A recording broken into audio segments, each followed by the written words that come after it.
Hello everyone and welcome back to a Satisfactory tutorial. So I know it's been a very long time. I think it's been around 7 months since the last time I have recorded a Satisfactory video, or for any video in that matter. And the reason why is I'm not going to get too much in depth with it because I know you're not here for that explanation.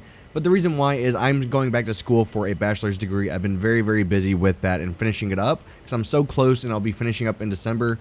So after December I should hopefully have more free time. But what we're going to be doing today is I shared this on Reddit, so if you do want to follow my Reddit page, it actually will be in the description, but I shared this picture of a 100% efficiency, the reinforced iron plates, there we go. So there's going to be 100% efficiency on all of the machines here. So that's going to be the goal, and I'm going to show you how to make it. So first, let's start off with how much space you do need. So you will need a 6x6, so 1, 2, 3, 4, 5, 6, 1, 2, 3, 4, 5, 6, okay. And then what you will also need is doesn't matter what side you put it on, if you can kind of mirror this, because I did it over here so you can see that it's kind of mirrored. But what I want to do is put 1, 2, 3 on the third from any side, put your wall conveyor by 2, so it should be the dual window wall. And then if you just go 3 over from the other wall on the opposite side, place a wall center, so with just the one window in the middle, and that should be what you need. Now let's go over materials that you will need in the machines. So you will need 1, 2, 3, 4 smelters. You will need 1, 2, 3, 4, 5, 6, 7, 8 constructors and 2 assemblers. And then you will also need quite a few mergers and splitters. As for belts, we're actually going to be primarily using the Mark II, but you will also be using a little bit of Mark III as well. You will be using one line of Mark I, which is going to be this one here, and I'll get into that and why we are going to be doing that. Okay, so let's get started. So the first thing that we are going to grab is our smelter, and then we're going to come over to where we have our dual window wall. And what we're going to do is come to the side here, and I'm going to put this on the center, but then off to the right one.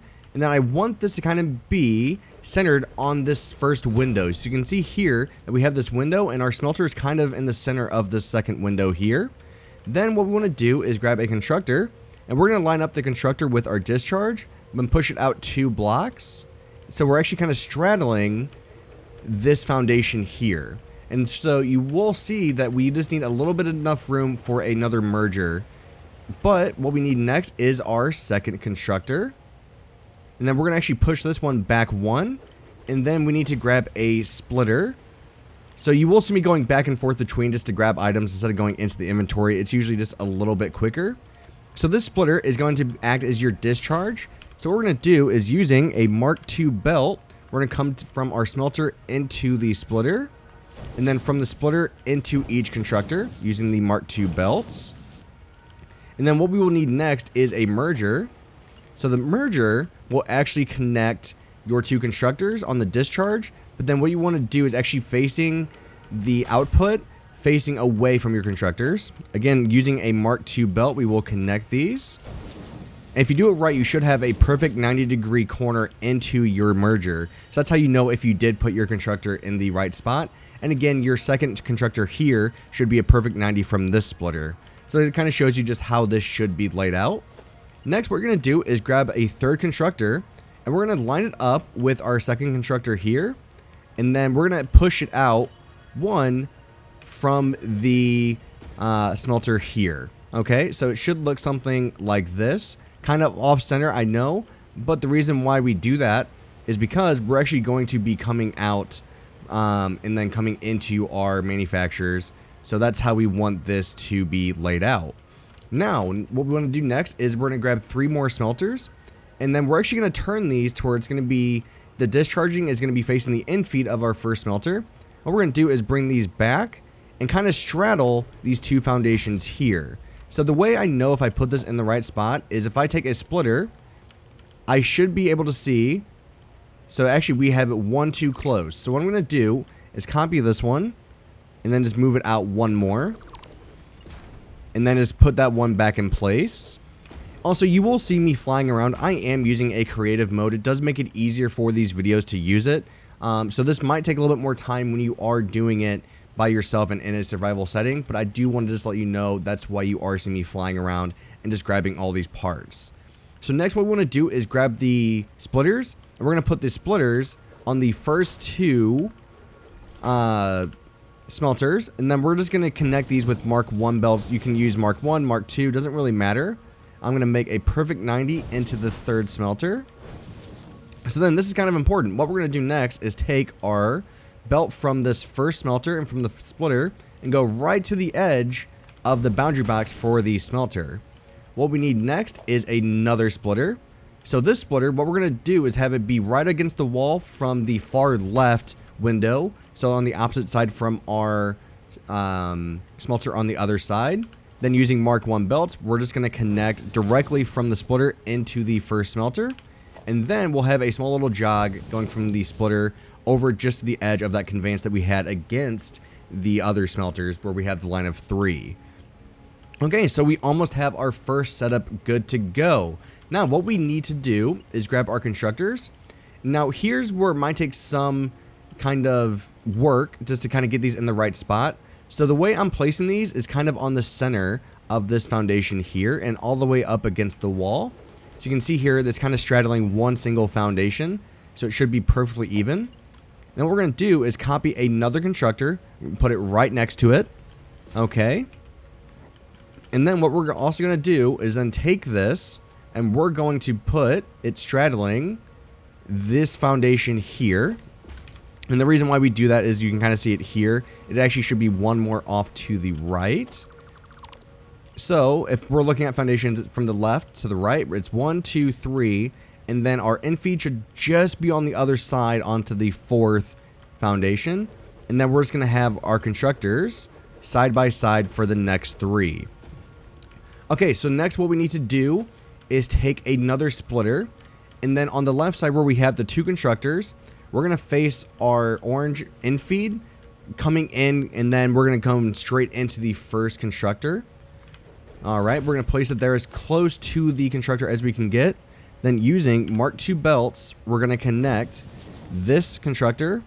We're going to come straight out of that splitter into the other constructor. And then from the third direction, we should be able to come into this other constructor that is right next to the smelter.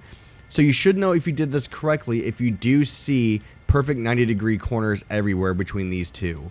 If you don't have this as a perfect 90, you might be pushed too far back, so kind of keep that in mind. And then taking a Mark II belt, what we're going to do is come from our infeed into that splitter, and we're going to make a perfect 90 into our merger from the first 2 constructors that we placed. So it should look something just like this. So we have all Mark II belts in this area. Alright. Next, using Mark III belts is what we're going to use now. So using Mark III, we're going to start from this very last constructor, or smelter, sorry. And we're going to kind of make a perfect 90, come over to the infeed of the constructor, and bring it back 2, 1, 2. That way we can make a perfect 90 with our conveyor. So here, what we're going to need to do is actually line up a pole right on the edge of this 90 coming out of this smelter. And I'm going to take another Mark III, and then I'm just going to invert up. And then what we're going to do is just make a perfect 90 into the second smelter in the middle. And then still using Mark III belt, we're going to come out of the third constructor, make a perfect 90. And then before we get to this conveyor, make 1, 2, 3. And then we're going to make a perfect 90-degree corner here. And make another perfect 90 into the last smelter. So you can see everything's kind of taking its shape. So we have everything so far. Next, what we will need is our assemblers. Now, the assemblers, what we're going to do is you see the far left boundary line. We kind of want that to be in the middle of the last foundation on each side. And then horizontally wise, we want it straddling perfectly the last 2 foundations. And then we're going to copy that exact same layout to the other one. So far right boundary line this time, just on the other center line of the foundation. So it should look similar to this. So we have that set up now. Now, here's where we use a lot of mergers and a lot of splitters. So we're going to need mergers for coming out of the last 2 constructors on the left side where we have the 2 banked.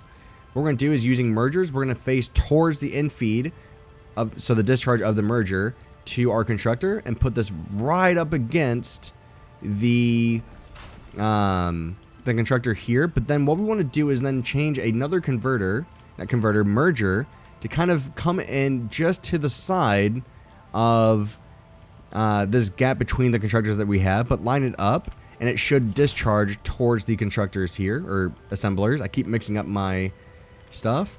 Now we want a splitter. The splitter should be coming in from our merger direction and should be right up against the manufacturer here, or assembler. And then just using Mark II belts, we're going to connect all these together. So we should have a perfect 90 coming out of this last constructor on the left. Now here's the only place where we need just a Mark I belt. So if we just hit 3 Mark I, what we're going to do is just make our corners into that merger that we have. So we're going to make a perfect 90 with all of our conveyor.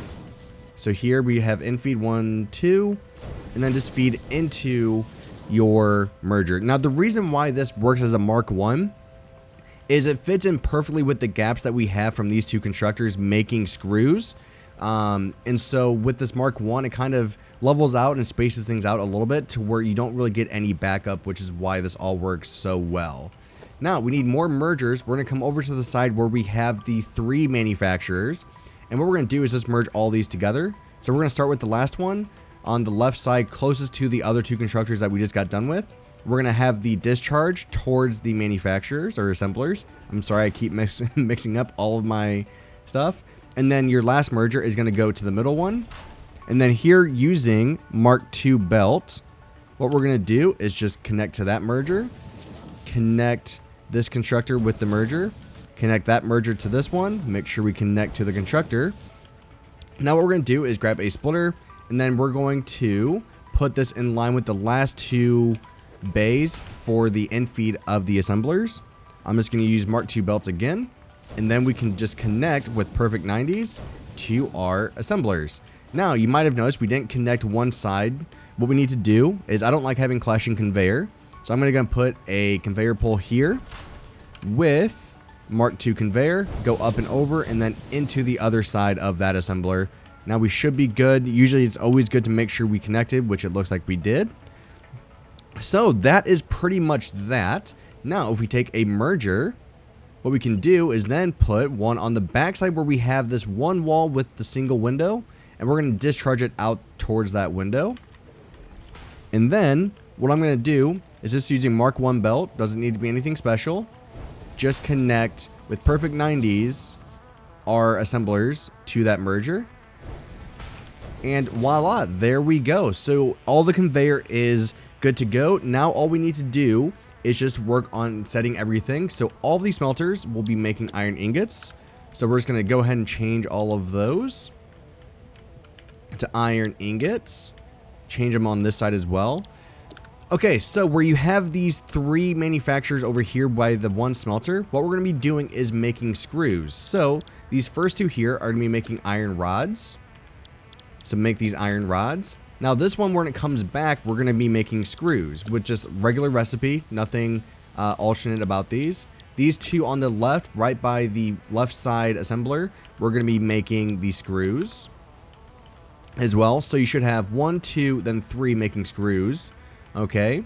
Now we already changed these to all iron ingots, but these will be making plates. So just regular iron plates.